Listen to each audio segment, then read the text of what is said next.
자비로우시고 은혜가 풍성하신 하나님, 2020년 사순절 30일 새벽기도의 19일째 날이 되었습니다. 오늘 하루를 시작하며 우리가 만날 사람이 누구인지를 하나님께 묻고 싶습니다. 사회적 거리두기로 만남이 어려운 상황이기에 오늘 하루 우리에게 일어날 더욱 귀한 만남들 위해 하나님께서 복을 내려주시기를 원합니다. 복의 근원 되신 하나님, 이 땅의 경제 상황이 심히 어렵습니다. 특히 자영업을 하는 성도님들 중에 경제적인 어려움을 호소하는 분들이 많이 있습니다. 쉽지 않은 상황에서 직원들의 고용을 책임지고 유지하면서 사업을 이어가는 성실한 주님의 자녀들을 하나님께서 도와주셔서 이 어려운 시간을 잘 견뎌내게 하여 주시길 기도합니다. 일할 물량이 없는 가운데서도 함께 일하는 직원들의 월급을 줘야 하지만 받아야 할 공사대금을 한 푼도 못 받고 있다는 집사님의 한숨 소리를 들었습니다. 내가 받을 것은 못 받지만 줄 것은 주는 선한 마음을 귀히 보시고 그 생업에 내 것도 없지만 엘리야에게 베풀었던 사르밧 과부에게 주신 복을 허락하셔서 통에 가루와 병에 기름이 마르지 않는 은혜를 베풀어 주옵소서. 새로 식당을 시작한 지 얼마 안 되어 코로나19 사태가 시작되어 식당을 접어야 할지 참아야 할지 판단이 안 선다는 집사님의 안타까운 사연도 있습니다. 하나님, 견딜 수 있는 힘을 주시고 그리 시냇가에서 까마귀를 통해 엘리야에게 공급하셨던 그 은혜를 베푸셔서 그 식당을 손님으로 채워 주옵소서.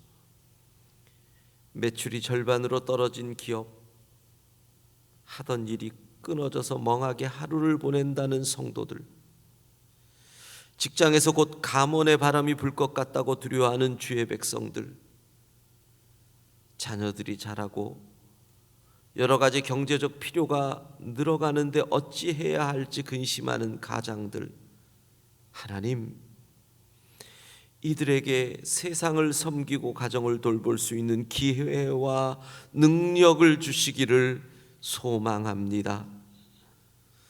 30일 동안 우리가 새벽을 깨우며 주의 말씀을 기대합니다.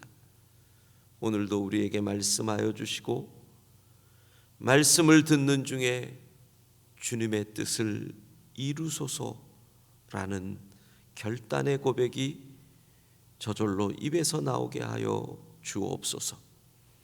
3월 30일 사순절 30일 새벽기도 19일째 날 하루를 이렇게 시작합니다. 평안을 주시는 하나님, 지금 이러한 세상 속에서도 세상이 줄 수 없는 그 평안을 주시는 하나님을 오늘도 체험하게 하여 주옵소서.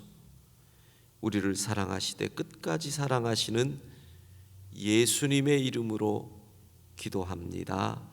아멘. 느헤미야 8장 13절에서 마지막 18절까지 말씀을 교독하도록 하겠습니다. 오늘도 주의 말씀이 우리의 발걸음을 인도하는 하루가 되기를 소원합니다. 느헤미야 8장 13절에서 18절까지의 말씀입니다. 교독하겠습니다. 그 이튿날 뭇 백성의 족장들과 제사장들과 레위 사람들이 율법의 말씀을 밝히 알고자 하여 학사 에스라에게 모여서 율법에 기록된 바를 본즉 여호와께서 모세를 통하여 명령하시기를 이스라엘 자손은 일곱째 달 절기에 초막에서 거할지니라 하였고, 또 일러스되 모든 성읍과 예루살렘에 공포하여 이르기를 너희는 산에 가서 감람나무 가지와 들감람나무 가지와 화석류 나무 가지와 종려나무 가지와 기타 무성한 나무 가지를 가져다가 기록한 바를 따라 초막을 지으라 하라 한지라.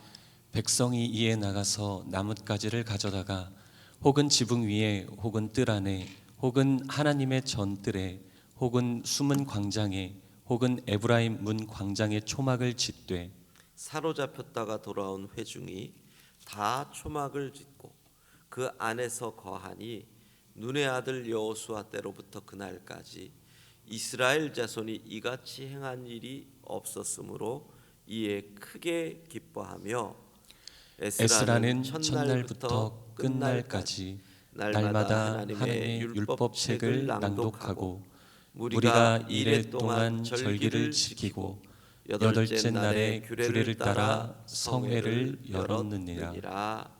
아멘.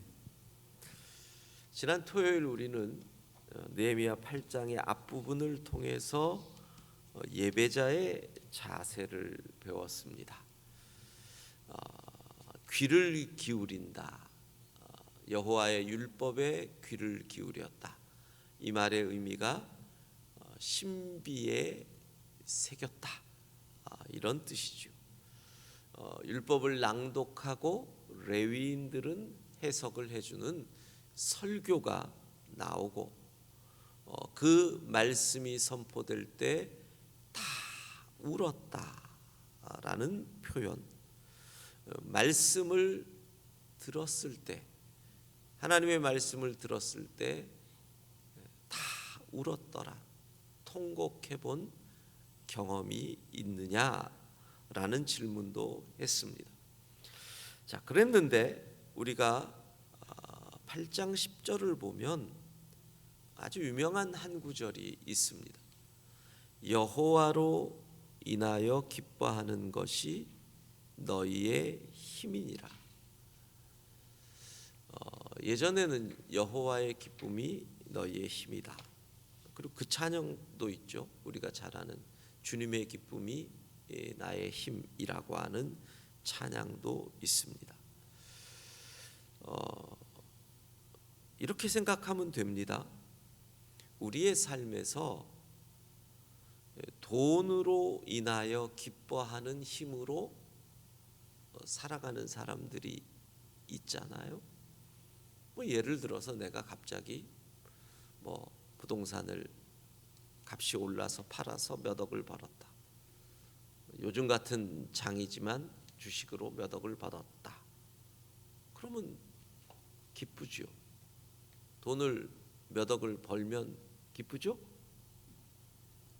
본당에 앉아 있는 목사님, 전사님들이 돈으로 벌어본 적이 없어서 기쁜지도 모르는 거죠.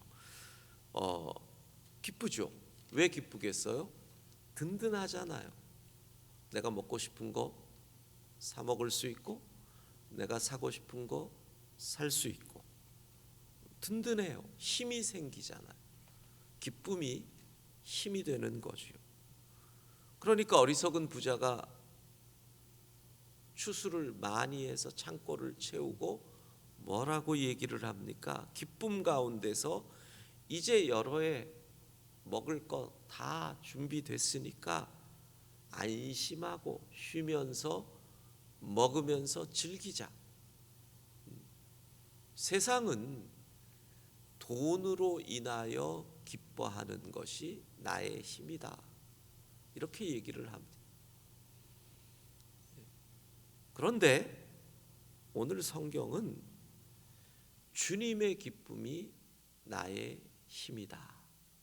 그러니까 주님께서 기뻐하는 것이 우리의 힘이 되는 것, 이것이 성도의 삶이라는 거죠.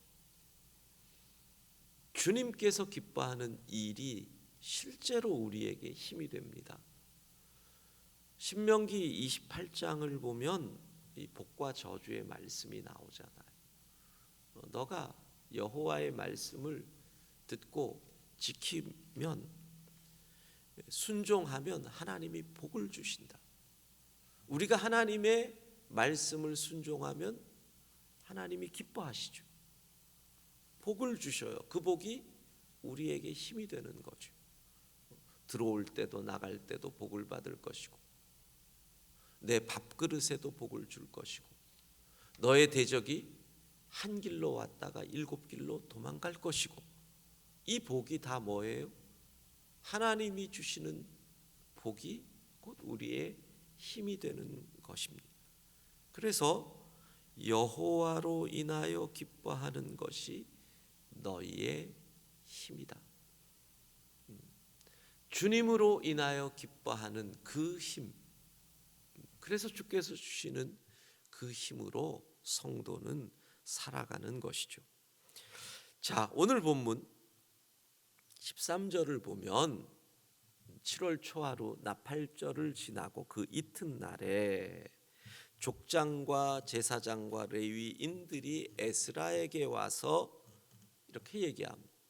말씀을 더 잘 알고 싶습니다. 그랬더니 에스라는 아마 이제 곧 초막절이 시작되니까 나팔절을 지키고 초막절을 지키자 이렇게 얘기를 했던 것 같습니다. 초막절은 레위기 23장을 보면 7월 15째 날부터 일주일 동안 7일간 지키는 절기지요. 그럼 우리가 계산을 해보면 요 말씀에 초막절에 관한 말씀을 14절과 15절에 이렇게 준비해라. 그랬더니 16절이 백성이 이에 나가서 나뭇가지를 가져와서 초막을 만들었다. 그러니까 초막을 만드는데 한 13일 정도 걸린 거죠. 자기들의 일을 하면서 초막을 준비하는 13일이 있고 17절부터 초막을 만들었다. 그리고 초막절을 일주일 동안 지킨 것이 오늘 본문입니다. 자, 이 8장 마지막 부분은 백성이 하나님의 백성이 어떻게 믿음의 삶을 살아가는지 그 자세를 잘 보여줍니다. 자, 8장 전체를 보면 우리에게 있어서 아주 신기한 내용이 나옵니다. 그것은 이 나팔절 절기를 지킴도 시작도 백성들이 요구했다는 겁니다.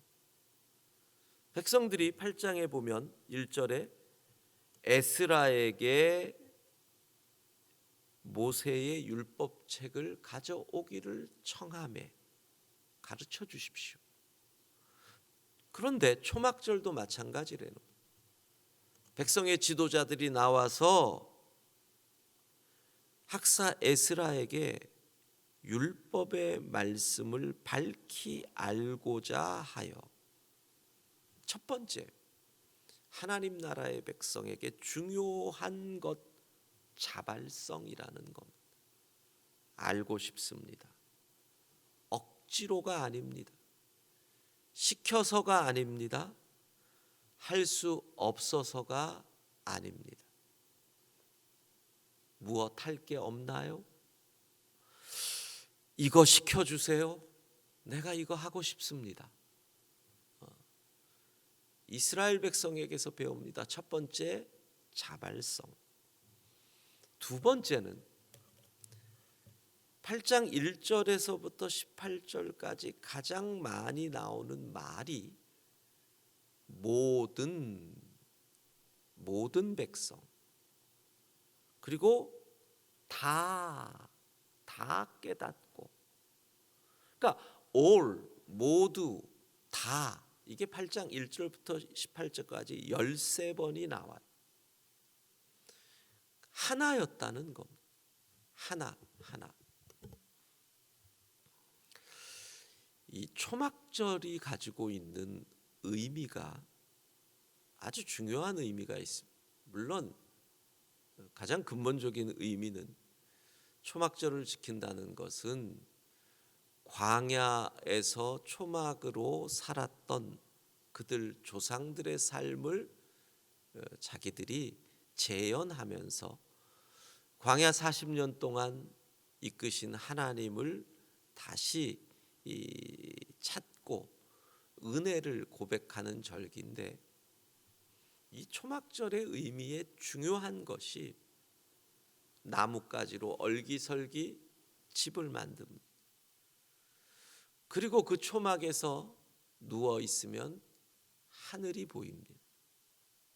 여러분, 그 초막은 남녀노소 빈부귀천할 것 없이 다 초막에서 자기가 만들고 자는 겁니다.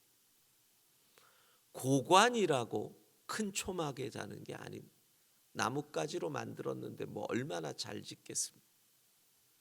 그러니까 초막절을 통해서 이스라엘 백성은 우리 모두는 하나님 앞에서 하나요, 다 똑같은 하나님의 백성임을 그들은 다시 생각하게 되는 거죠.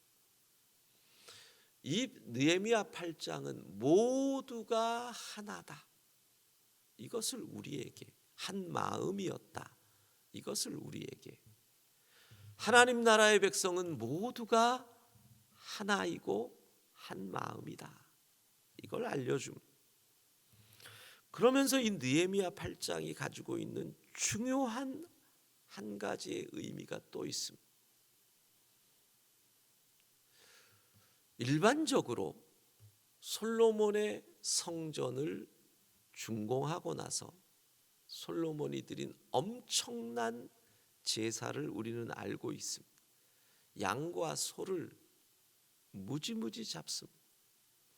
에스라서를 보면 스룹바벨이 성전을 다시 준공하고 나서 에스라서 6장에 보면 수소 100마리, 숫양 200마리, 어린 양 400마리, 제사 지낸 짐승의 수입니다. 그리고 이스라엘 지파 12지파를 위해서 숫염소 12마리로 속죄제를 드리죠. 그런데 느헤미야에 와서 제사의 모습이 안 나옵니다. 물론 뭐 어떤 분들은 성벽 재건과 성전 준공은 다르다 이렇게 얘기할 수도 있겠지만, 우리는 느헤미야 8장에 나타난 모습에서 제사 중심에서 말씀 중심으로 어떠한 엄청난 개혁이 일어나고 있음을 보게 되는 겁니다. 그러고 생각해서 보면 이스라엘의 역사에서 제사 중심이 흘러가다가 언제나 부패로 나아갈 때, 그 제사가 우상을 향한 것으로 나아갈 때 문제가 생기죠. 멸망하고 바벨론으로 끌려가 돌아와서 말씀 중심으로 가. 그러다가 예수님 당시에는 또다시 제사 중심으로 가죠. 그리고 멸망합니다. 그러니까 제사 중심에서 말씀 중심으로 갈 때 등장하는 게 뭡니까? 회당이라는 게 등장하죠. 시나고그, 회당이 등장. 자, 이것이 우리 기독교로 와서 어떻게 됩니까? 제사 중심으로 가다가 그 부패 속에서 말씀 중심으로 돌아서는 것이 종교개혁입니다. 지금 이 시대에 이 느헤미야 8장이 우리에게 주는 중요한 의미가 여기에 있습니다. 우리는 어쩔 수 없이 코로나19라고 하는 이 사태 속에서 제사 중심 표현이 지금 이 시대에 맞는 건 아니지만, 어떤 의미에서 건물 중심, 예배당 중심, 예전 중심의 신앙으로 고착화되려고 했던 우리에게 이번의 기회는 말씀 중심으로 다시 리폼, 개혁해야 되는 하나님께서 우리에게 한국 교회에 주신 엄청난 기회라고 생각합니다. 위기이자 기회인 것입니다. 영광의 성도들이 각각의 삶의 자리에서 하나님의 말씀을 붙잡고 삶의 예배자로 온전해지기를 하나님은 이 기회에 원하고 계신다는 겁니다. 자, 느헤미야의 신앙, 이 시대의 느헤미야에게 바라는 것 세 가지입니다. 모두 한 마음이다. 자발성, 시켜서가 아니라 스스로 은혜에 감격하여, 그리고 말씀 중심으로.